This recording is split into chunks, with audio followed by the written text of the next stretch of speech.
அக்னிகோத்திரம் செய்யக்கூடியவர்கள், திரிகால சந்தியாவந்தனம் செய்து சுவாமியை வழிபாடு செய்து பிறருக்காகவே பூஜைகள் செய்து வாழக்கூடியவர்கள் இருக்கிறார். நீங்க எவ்வளவு பணம் கொண்டு போய் கொடுத்தீங்கனாலும் அவங்கள விலைக்கு வாங்க முடியாது.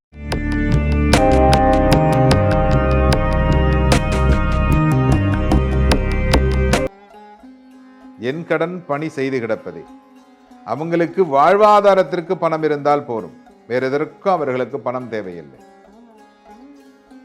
அது போன்று இந்த பிராமணர்கள் வாழ்ந்த இடம் அது. அந்த பிராமணர்கள் ஒருத்தர் என்ன பண்றார் அப்படின்னா, காசிக்கு போகணும் அப்படின்னு ஆசைப்படுறாரு. இப்பெல்லாம் காசிக்கு போகணும் அப்படின்னா போனா ஃப்ளைட்ல ஏறி ஒரு நாள்ல போய் பார்த்துட்டு மறுநாள்ல வந்துடலாம். அப்பெல்லாம் அப்படி கிடையாது. திருப்பதி ஏழுமலையானை தரிசிக்க வேண்டுமேயானால் அந்த ஊர்ல பிச்சை எடுத்து கோவிந்தா போட்டு பிச்சை எடுத்து அதிலே அந்த ஊர்ல இருக்கிறவங்க எல்லாம் கூப்பிட்டு கோவிந்தா போட்டு அதுக்கு சாப்பாடெல்லாம் சமாராதனெல்லாம் செஞ்சு எல்லாரையும் ஒரே இடத்துக்கு வர வச்சு இவங்க பார்த்துட்டு ஊருக்கு கிளம்புவாங்க.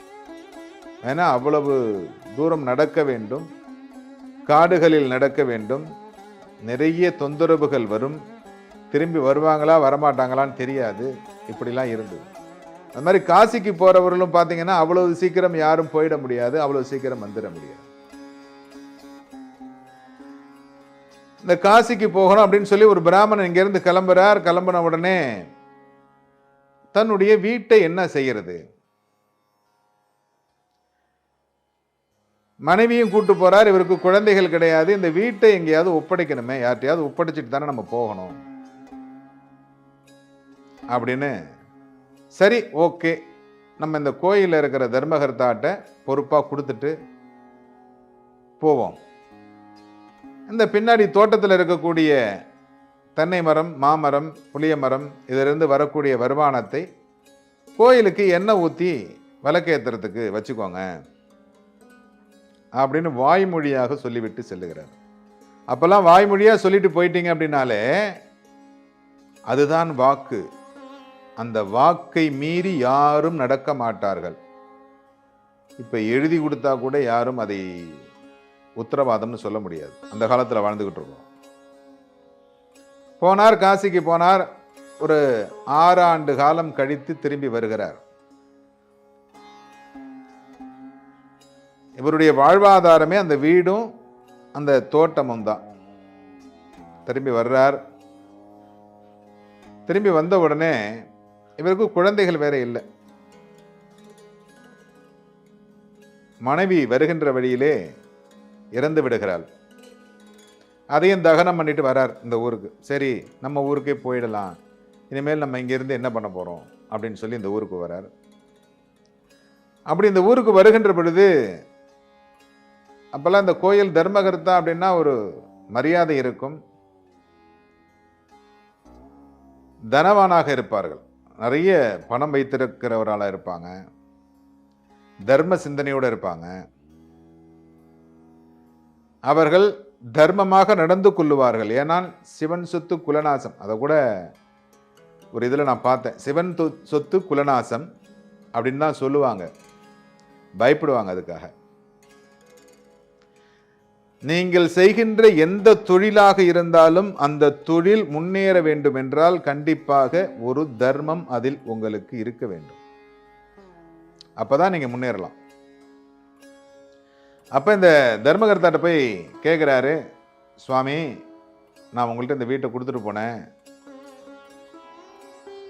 பின்னாடி இருக்கிற இடம்லாம் நல்லா இருக்குதா அப்படின்னு கேட்டார். எப்பப்பா வந்தீங்க? காசிலேருந்து வந்துட்டீங்களா? காசி தீர்த்தம் எடுத்துட்டு வந்திருக்கீங்களா? குசாலம் விசாரித்து அந்த அம்மாவுக்கு என்ன ஆச்சு அப்படின்லாம் கேட்டுக்கிட்டு அதுக்கப்புறம் வீட்டு சாவியை கொடுக்குறார். வீட்டு சாவியை கொடுத்தோன்னே இவர் வாங்கிக்கிட்டு போய் அந்த வீட்டெல்லாம் கிளீன் பண்ணி ஆளை வச்சு எல்லாம் முடிக்கிறார். முடிச்சு சுவாமியை போய் சாயங்காலம் தரிசனம் பண்ணிட்டு சாமிக்கு ஒரு நன்றியை சொல்லிட்டு, சுவாமி இந்த பயணம் எனக்கு நல்ல விதமாக நடந்தது அப்படின்னு சொல்லிட்டு வர்றாரு. இப்ப வரும்பொழுது இந்த தர்மகர்த்தா கேட்கிறார், வீட்டுக்கு வராரு. இந்த தர்மகர்த்தா கேட்கிறார், சுவாமி, இந்த வீட்டிலிருந்து வந்த வருமானங்கள், தென்னை மரம், மாமரம், புளிய மரம், இதிலிருந்து வந்த வருமானங்களை எல்லாம் கோயிலுக்கு எண்ணெய் வாங்கிறதுக்காக கொடுத்துக்கிட்டு இருந்தீங்க. நாங்களும் ஒரு 6 வருஷமாக அதை வச்சு பயன்படுத்திக்கிட்டு இருந்தோம். இப்போ நீங்கள் வந்துட்டீங்க, திரும்பவும் அதை கொடுப்பீங்களா, இல்லை அதுக்கு நான் வேறு ஏற்பாடு பண்ணணுமா அப்படின்னு அந்த தர்மகர்த்தா கேட்டார். இவருக்கு என்ன சொல்றதுன்னு புரியல. இல்லை, நானே வயதானவன், இப்போ வந்து இறங்கியிருக்கிறேன், இப்போ தான் எனக்கு இது என்ன பண்ணுறதுன்னு எனக்கு புரியல அப்படின்னார். சரி, நீங்கள் யோசிச்சு சொல்லுங்கன்ட்டு போயிட்டார். இவரும் போய் ராத்திரி சாப்பிட்டுட்டு படுத்துட்டார். அந்த காலத்துலலாம் பக்கத்தில் வீட்டிலலாம் சாப்பாடு கொடுப்பாங்க. தனியாக இருந்தால் உணவு அப்படிங்கிறதுக்கு பஞ்சமே இருக்காது. எந்த மதத்தால் இருந்தாலும் உணவு பஞ்சம் இல்லாமல் இருக்கும். போய் சாப்பாடை வாங்கி சாப்பிட்டுட்டு படுத்துட்டார். இரவிலே கனவிலே சுவாமி பிரத்யட்சமாக காட்சி கொடுக்குறார்.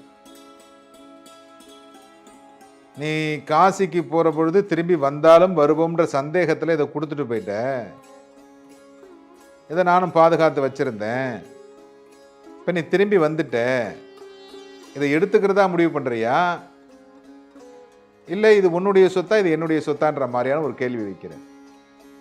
என்னடா இது அப்படின்னு துடிச்சு பிடிச்சி எந்திரிச்சாக்க, எப்படி இது இப்படி வந்து ஒரு சுவாமி ஒரு கேள்வியை கேட்டாரு, என்ன பண்ணுறது?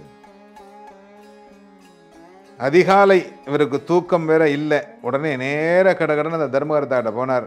இந்த அப்பா அந்த சாவியை பிடி.